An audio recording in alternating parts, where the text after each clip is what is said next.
Peter King, whose Monday morning quarterback is always must read, and certainly on a Monday like today from the MMQB.com, kind enough to call back into the Rich Eisen Show. How are you, Peter? Rich, everything going well. How about yourself? I'm doing fine. This one surprises me. I know, 12 years is a long time, but the Giants don't usually do this. Are you surprised by this one with Coughlin? No, because, the thing I've been saying, I don't know. I didn't know what the Giants were going to do. I don't think anybody did. They did a very good job of, and they always do, of sort of disguising their intentions because John Mara doesn't talk, Steve Tisch doesn't talk, and Tom Coughlin doesn't talk. So, but I'll tell you why I wasn't surprised. It's simple, Rich, that the last 2 years, John Mara has stood in front of the cameras the week after the season, after very disappointing seasons in Giantland, and said we have to do better.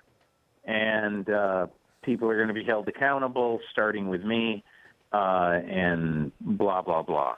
So, I think that if John Mara, after a 6-10 season, in which Odell Beckham went off like a bottle rocket in a game the Giants easily could have won against an undefeated team, and then when they were no-shows in a game at Minnesota the following week and allowed 49 points.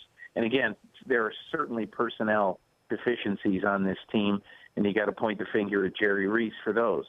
But I think after you say what you've said the last couple of years, and then if you stood in front of your fan base this year and said, we've got to do better, we're giving Tom Coughlin an extension, but he understands he's got to do better. Well, then he's the owner who cried wolf.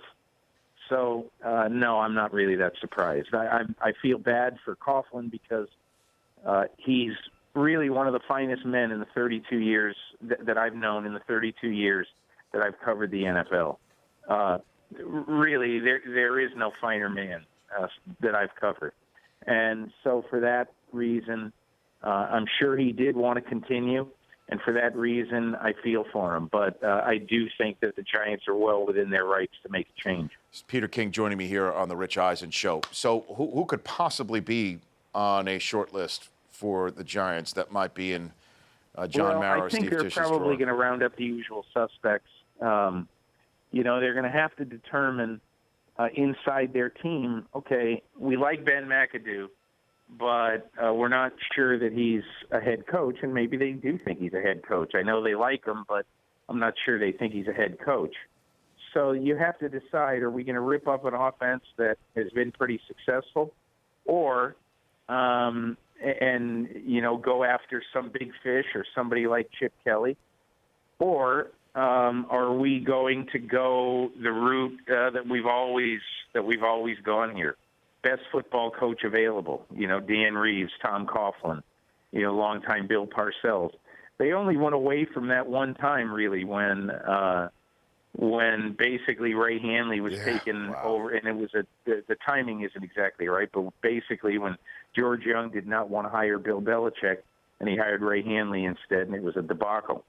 But I think in general, Rich, I think the Giants are probably going to stick to what they do and go out and try to hire the best coach on the market or the most promising coordinator on the market. Well, I mean, Coughlin was, Peter, somebody with Giants DNA, Parcells DNA. Yep. And there is a former offensive coordinator of the Giants who is tight, to say the least, with the tuna, who might be in play in New Orleans. Is that a possibility at all that the Giants I think it is. pay that price? It doesn't strike me that the Giants are going to be interested in trading a first-round pick for Sean Payton. Is that what it would take? I don't know. Whatever it is, I don't think – certainly the Saints are not going to let a Super Bowl winning coach in his prime who's had over the last 10 years – consistently the best, over that period of time, the best offense in football over the last decade. I doubt sincerely. I mean, would they settle for a 2? I don't know, maybe. But if I'm the Saints, I'm driving a hard bargain on Sean Payton because, look, if you believe what you hear, the 49ers would be interested. The 49ers really need Sean Payton now. and the 49ers might be willing to pay the freight for Sean Payton. But again, what the Saints would ask if he's free, I don't know the answer to that. But it certainly is logical, and it is something that I think the Giants certainly would do fact-finding on. Peter King joining me here on the Rich Eisen Show. So you think after the Chip Kelly era, if you will, experiment, however you wish to put it, in Philadelphia as over, that there would be another owner in the NFL that would say, okay, we'll give you another crack at it right away? Somebody would do that? If I had a personnel staff that I was proud of, that I thought was great, that I thought operated independently and fairly consistently hit on free agents and draft picks among the top 10 personnel staffs in the league, I'd go after Chip Kelly aggressively. I just think that he got into a situation, Rich, in Philadelphia where he was allowed to do something that he ended up screwing up. And what he ended up screwing up, obviously, was Byron Maxwell for $63 million and DeMarco Murray for $8 million or whatever it was. And obviously, he spent a lot of money and he did a lot of things personnel-wise that simply didn't work. So take the personnel away from him. There's nobody out there who's serious, who believes that if Chip Kelly has an above-average quarterback who can stay healthy for 16 weeks, that he won't win.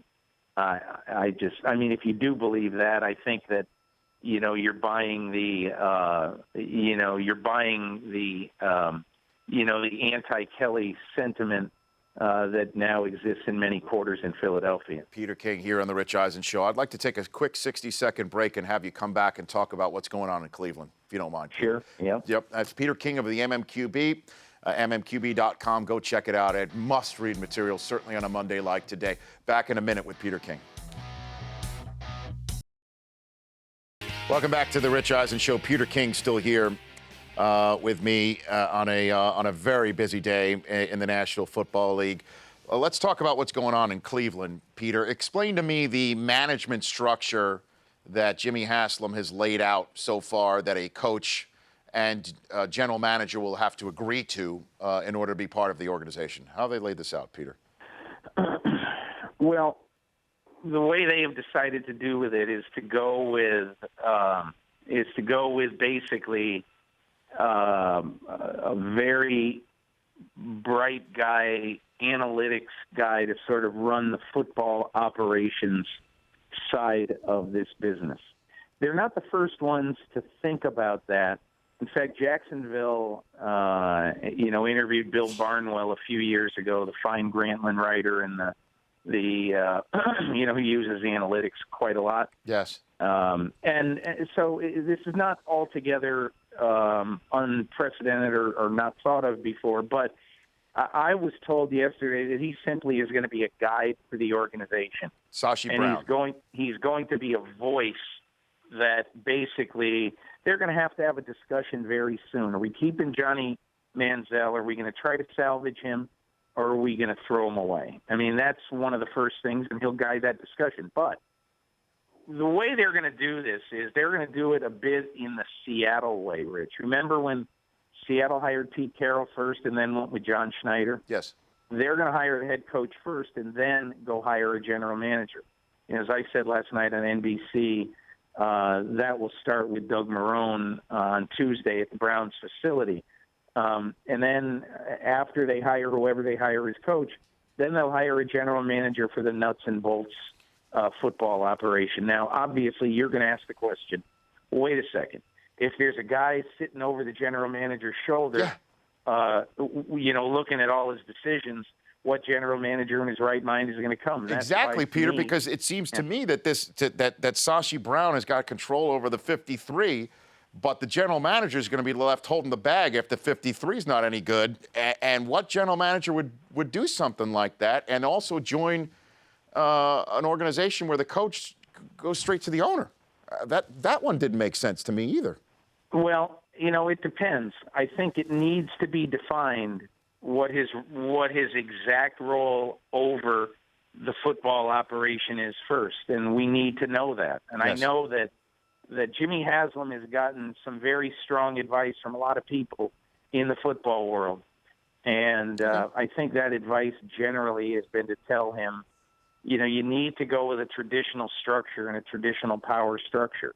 And again, I don't know yet what the relationship with general manager John Doe, head coach John Doe, and, Sashi Brown is going to be. So I think, it's hard for me to say right now what, whether it's a smart move, dumb move, whatever, but it certainly is eyebrow-raising at this point. Peter King joining me here. Was Johnny Manziel in Vegas Saturday night, you think?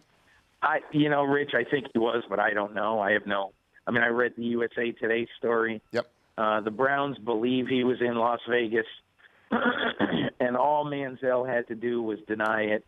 All his agent had to do was deny it, but all there was radio silence and Manziel not picking up his phone. So what's this all about? To me, insubordinate, to say the least, irresponsible if you want to go farther, and just flat out a slap in the face to the Browns.